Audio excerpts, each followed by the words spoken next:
Okay, so I've talked about my introduction, what my plan is, and I've reviewed staying hydrated. There will be links below to both of those videos.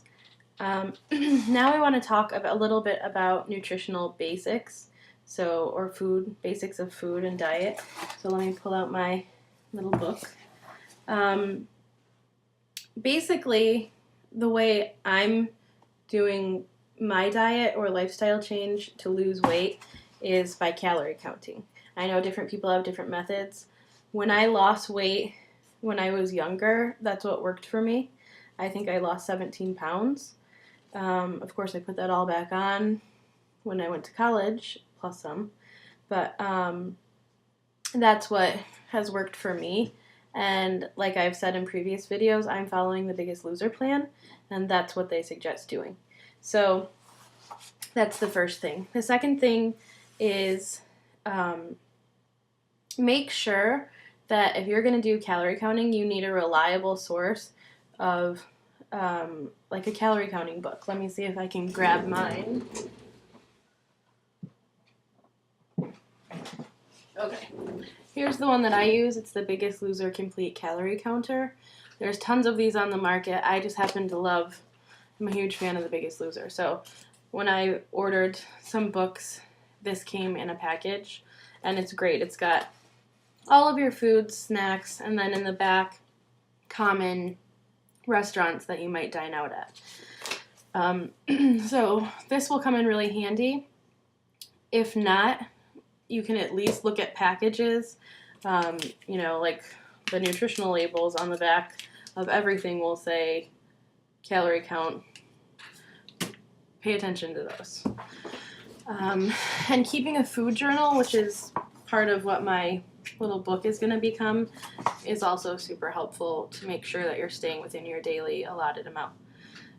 Another important thing to have is measuring devices. So maybe a food scale or measuring cups or teaspoon, tablespoon. You'd be surprised. Like salad dressing, for example, a lot of times it's like, I don't know, let's say 10 grams of fat and 200 calories in 2 tablespoons. But you might be putting like 6 tablespoons on your salad and not even realize it. So measuring devices are really important. Another thing that I've read in the Biggest Loser books, and that's just common sense for me, is to plan ahead. It's especially important for me because, like I've said before, I have a husband, I have a baby, I'm a medical student, I take care of my house, I have 2 pugs. Planning ahead is essential for me. Not only do I have my meals planned out for the whole week, but it also eliminates sort of the trigger foods and the bad things in my house, like cookies or ice cream or potato chips or whatever your vice may be. So if you just don't buy them and you go to the grocery store 1 time per week, you're a lot less likely to be eating bad stuff. Just kind of common sense. Now, the Biggest Loser uses the food pyramid.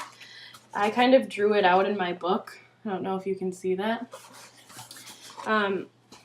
Basically, the bottom of the pyramid, the widest portion, is your fruits and vegetables. You want to shoot to have 4 servings of those per day. This next level higher is protein. So you want to have 3 servings of protein a day, and preferably lean proteins like fish or chicken or turkey. The next level up is whole grains. You want to have 2 servings of those per day. And lastly, your extras. In the Biggest Loser books, they say that you can have approximately 200 calories a day of extras, and that might be, I don't know, guacamole, like fresh avocado on your sandwich, or your salad dressings, that sort of thing. So that's the basics. Now, you're counting calories, so if you sort of stick to this pyramid with your allotted amount of calories, it's really going to force you to change the way you think about what calories you're putting in your body.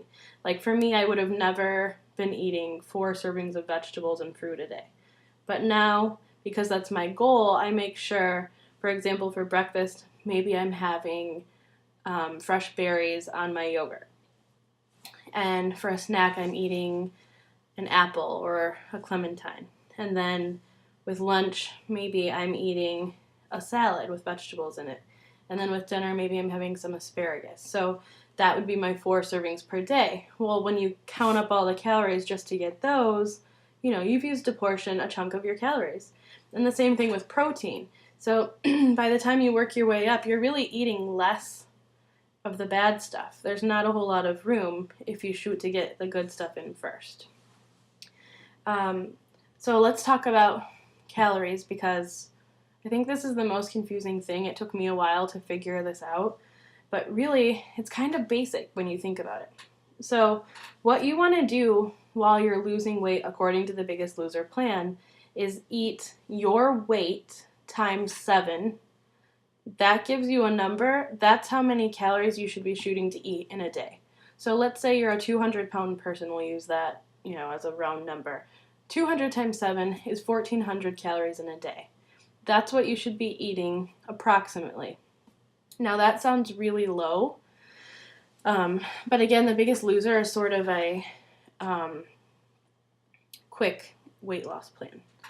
So it doesn't mean that's what you have to do, but that's what they suggest. To maintain your weight, the Biggest Loser suggests that you're eating 11 calories per pound. So if you were 200 pounds times 11, it'd be 2,200 calories a day to maintain a 200-pound weight on yourself. A key point is that you never in those equations want to use less than 150 pounds. So if you're like a 130-pound person and you want to get down to 110, according to the Biggest Loser, you should not be eating less calories than 150 times 7. Otherwise, your nutrients are deficient in your body. And also, if you're over 300 pounds, they say the most you should use in this equation is 300. So 300 times 7. Something people don't think about is exercising. Okay, exercising, you are burning calories, obviously. So if, let's say you ate, let's say you're 200 pounds, you want to be eating your 200 times 7 is 1,400 a day. So let's say this day you went out to a Mexican restaurant and you way overdid it and you're over by like 400 calories for the day. That means you have to work out that day enough to burn 400 calories just to get at the level that you should be at. So when you start realizing what it takes to burn calories in your exercise regimen, you really will realize that you don't want to overeat. It's just not worth it.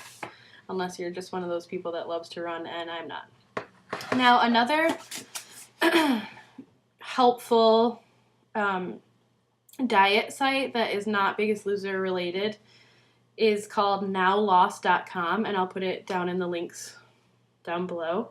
I actually saw this on another blogger or YouTuber's video, and it's a great site with tons of information. Excuse me. So on that site, I'm going to pull it up while I'm talking about it to make sure I'm getting this right. Okay. On that site, you are going to enter your height, your weight, your age, and then how active you are. So I'm just going to do this really quick. Let's say you are 5'6", which I'm not, unfortunately. Let's say you're 5'6" and 200 pounds, and you're 25. Then it's going to ask you your activity level. You want to say, are you lazy, like a couch potato? Are you semi-active, exercises 1 to 3 times a week, etc.? Let's say this person exercises 1 to 3 times a week. You click Tell me how to lose weight. It's going to bring up how many calories a day you should be eating based on how many times a day you want to eat. It'll tell you also how many ounces of water to drink, and then it'll give you a number for how many calories a day you should be eating to maintain your weight. So it's a great site if you don't want to do the math yourself, if you don't necessarily want to follow the Biggest Loser regimen, or you want to be a little bit more relaxed, maybe you're not in a rush to lose the weight. this site is really good. So the link will be below. So I think that about covers it. One thing I wanted to briefly say with protein, if you're not a big meat eater, coconut water has a ton of protein in it. It's a great source of protein. And also, something I've started doing is I bought whey protein at GNC, and making smoothies with Greek yogurt and fresh fruit and whey protein powder is a great way to get your protein and your fruit in for the day. And it's a really great way to sort of rebuild your muscles after a hard workout. So those are my tips. Hopefully they help.